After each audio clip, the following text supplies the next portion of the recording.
Halo, assalamualaikum warahmatullahi wabarakatuh. Anak-anak bapak sekalian, apa kabar pada hari ini? Tentu anak-anak bapak semua senantiasa sehat walafiat dan semua dalam lindungan oleh Allah Subhanahu wa taala. Baiklah anak-anak bapak sekalian, pada minggu yang lalu kita telah membahas dan mempelajari tentang dinamika kependudukan di Indonesia. Tentu kalian sudah memahaminya tentang penduduk dan jumlah penduduk yang ada di Indonesia sesuai dengan pendataan sensus yang telah dilaksanakan. Nah, pada pelajaran kali ini anak-anak bapak tentu dari penduduk pasti mempunyai peradaban adat istiadat, dan pada hari ini kita mempelajari tentang keragaman etnik budaya yang ada di Indonesia. Adapun kompetensi yang harus kalian pahami, tentu anak-anak bapak mengetahui tentang sejarah, kenampakan alam, dan keragaman suku bangsa di lingkungan kabupaten dan kota provinsi, di mana kompetensi dasarnya nanti anak-anak bapak harus bisa mendeskripsikan kenampakan alam di lingkungan kabupaten kota dan provinsi serta hubungannya dengan keragaman sosial dan budaya. Nah, tentu kita mempelajari keragaman budaya yang ada di Indonesia. Indonesia itu identik dengan apa sih sebenarnya? Sebutan negara, kepulauan, atau sumber daya alam yang melimpah? Tentu kedua jawabannya sama-sama benar. Tapi ada satu hal lagi yang identik dengan Indonesia, tentu keragaman budaya. Nah, anak-anak harus tahu apa sih budaya itu. Budaya merupakan akar dari kebudayaan yang memiliki arti atau akal dan budi. Secara etimologi, kebudayaan berasal dari bahasa Latin colere yang berarti mengolah. Menurut J. Makionis, kebudayaan merupakan cara berpikir, bertindak, dan objek material yang membentuk cara hidup manusia. Geografi budaya menjadi cabang ilmu geografi manusia yang mempelajari kebudayaan. Ilmu tersebut menunjukkan bagaimana tingkah laku manusia dalam adaptasinya dengan lingkungan. Nah, selain itu anak-anak bapak semuanya, kalian harus tahu dan memahami fungsi dan peran kebudayaan di Indonesia, di mana kebudayaan pada intinya adalah sistem gagasan yang digunakan untuk kehidupan manusia. Menurut Kuncoro Ningrat, kebudayaan Indonesia harus memiliki dua fungsi, yaitu sebagai identitas dan cara berkomunikasi bagi warga negaranya untuk memperkuat solidaritas. Adapun secara rinci, fungsi dan peran kebudayaan Indonesia adalah sebagai berikut. Pertama, daya tarik bangsa asing menyebabkan peningkatan pendapatan negara dalam sektor pariwisata. Yang kedua, pengembangan kebudayaan nasional menjadi identitas warga negara di mata dunia. Yang ketiga, sikap toleransi perbedaan pandangan hidup antar warga negara dapat meningkatkan rasa belajar untuk saling menghormati dan menghargai. Dan yang terakhir, yang keempat, inovasi kebudayaan Percampuran budaya dapat dijadikan sebagai inovasi untuk menciptakan kebudayaan yang lebih baik.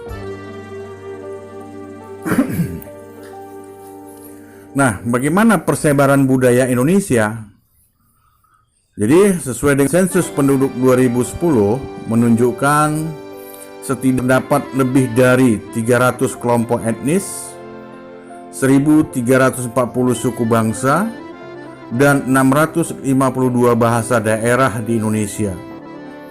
Berdasarkan penjelasan sebelumnya, faktor geografis Indonesia lah yang menyebabkan terbentuknya budaya heterogenetis. Hal ini menyebabkan perbedaan akan pandangan hidup, perilaku sosial, dan sistem kepercayaan. Pada zaman dahulu, aktivitas perdagangan di lalu lintas perairan Indonesia membawa penyebaran agama Hindu, Buddha, dan Islam. Sebagai contoh, di Kerajaan Mataram, Islam di mana terjadi akulturasi budaya Islam dan Hindu Jawa. Selain itu, di masa kolonialisme, Indonesia juga mendapat pengaruh budaya Barat dari beberapa negara penjajah. Peristiwa tersebut membawa kebudayaan Kristen dan Katolik menyebar dan bercampur dengan budaya setempat. Adapun keragaman budaya Indonesia adalah sebagai berikut. Pertama, yaitu tentang rumah adat. Indonesia kaya akan budaya dengan terdapatnya wujud keanekaragaman budaya bangsa kita yang tersebar di berbagai provinsi. Pada umumnya, hal yang paling konkret adalah adanya rumah adat di setiap daerah provinsi di negara kita. Berikut contoh rumah adat Bapak ambil yang terdapat di Sumatera Utara. Tentu kalian perhatikan gambar di slide ini. Ada rumah adat Tapanuli Utara, ada rumah adat Karo, ada rumah adat Bolong, ada rumah adat Mandailing, ada rumah adat Pakpak, rumah adat Melayu, rumah adat Nias, rumah adat Angkola. Itu baru di Provinsi Sumatera Utara.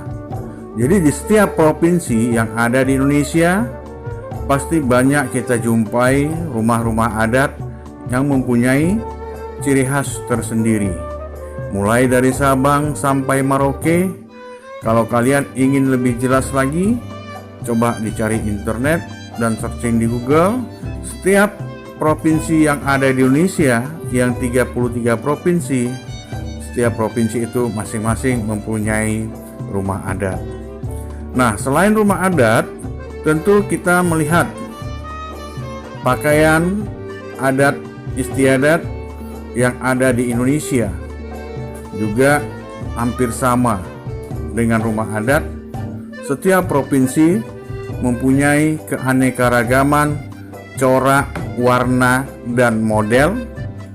Kalau kita di Sumatera Utara ini, tentu pakaian adat di setiap daerah kabupaten kota mempunyai perbedaan masing-masing dan mempunyai ciri khas masing-masing. Coba kalian lihat slide yang Bapak berikan ini. Pakaian adat Karo itu mempunyai ciri khas tersendiri. Melayu, Pakpak, Simalungun, Nias, Mandailing, dan Batak Toba. Nah, lain lagi kalau kita lihat pakaian adat Jawa, adat Bali, Irian Jaya, Maluku, Sulawesi, dan lain sebagainya. Tentu kalian harus memahami semua tentang adat istiadat yang ada di negara kita agar kita tidak terkecoh lagi dan adat istiadat kita tidak diadopsi atau diambil oleh bangsa lain, terutama bangsa-bangsa yang berbatasan dengan wilayah kita. Seperti beberapa contoh tahun yang lalu, banyak budaya kebudayaan mulai dari tarian, makanan ya yang diakui oleh negara lain, padahal itu adalah asli budaya Indonesia. Nah, selain pakaian adat, tentu dari segi kesenian, tarian daerah juga mempunyai ciri khas masing-masing. Ini semua Bapak ambil contoh yang terdapat di provinsi di mana kita tinggal, yaitu Sumatera Utara. Ada tarian daerah Karo, ada tarian daerah Nias, ada tarian Batak, Toba, ada Melayu, ada Tapsel, ada Tapanuli Tengah. Ini adalah sebagian contoh. Untuk lebih memahami dan mengetahuinya lagi, anak-anak Bapak sangat mengharapkan kalian harus paham tentang seni budaya daerah masing-masing. Tentu setiap suku, setiap adat mempunyai ciri khas daerahnya masing-masing. Walaupun kita tinggal di Sumatera Utara, tapi tetap kukuh beraneka ragam budaya yang disatukannya adalah Bhinneka Tunggal Ika. Jadi, anak-anak Bapak semuanya, untuk menghargai keragaman suku bangsa dan budaya Indonesia, negara kita memiliki keragaman suku bangsa dan budaya. Keragaman tersebut merupakan kekayaan bangsa Indonesia. Oleh itu, kita harus menjaga dan melestarikannya. Sebagai generasi muda, generasi penerus bangsa harus paham tentang budayanya. Bagaimana cara menghargai keragaman suku bangsa dan budaya Indonesia? Yaitu dengan cara tidak mencela kebiasaan atau tradisi yang berlaku dalam masyarakat, mendukung kegiatan di masyarakat, tidak membeda-bedakan suku bangsa, tidak membanggakan suku bangsa. Kita semua saling menghargai, ya, saling menghargai, saling mempelajari, dan saling mempersatukan budaya itu menjadi kuat dan kokoh. Baiklah anak Bapak semuanya, dan dari materi yang Bapak sampaikan pada hari ini, kita ambil suatu kesimpulan bahwa dengan jumlah penduduk 241 jiwa di mana mereka tinggal tersebar di pulau-pulau di Indonesia, membentuk tingkat peradaban kelompok-kelompok suku bangsa dan masyarakat di Indonesia yang berbeda. Indonesia adalah salah satu negara dengan tingkat keragaman budaya atau tingkat heterogenitas yang tinggi. Tidak saja keragaman budaya kelompok suku bangsa, namun juga keragaman budaya dalam konteks peradaban tradisional hingga ke modern dan kewilayahan. Oke anak-anak Bapak sekalian, setelah kalian mempelajari, melihat dan menonton video yang telah Bapak berikan melalui PowerPoint ini, tadi kalian telah menyimaknya. Tentu akhir dari materi ini Bapak memberikan latihan soal hanya 2 saja. Tulis di buku latihan khusus IPS. Soal yang pertama, tuliskan upaya yang harus Anda lakukan atau kalian lakukan dalam menjaga dan melestarikan kesenian daerah. Bagaimana upayanya? Yang kedua, tuliskan ide dalam mengembangkan ekonomi kreatif dari kebudayaan daerah atau asal.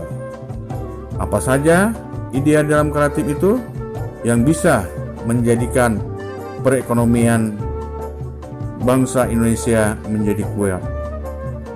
Baiklah anak Bapak sekalian, sampai di sini dulu materi pelajaran yang dapat Bapak berikan. Semoga kalian memperoleh ilmu yang bermanfaat, saling bisa bersatu mempertahankan budaya kita, budaya yang ada di negara kita jangan sampai terpecah belah. Ada sedikit pesan yang Bapak sampaikan. Belajar ketika orang lain tidur, bekerja ketika orang lain bermalasan, dan mewujudkan ketika orang lain berharap. Terima kasih. Assalamualaikum warahmatullahi taala wabarakatuh.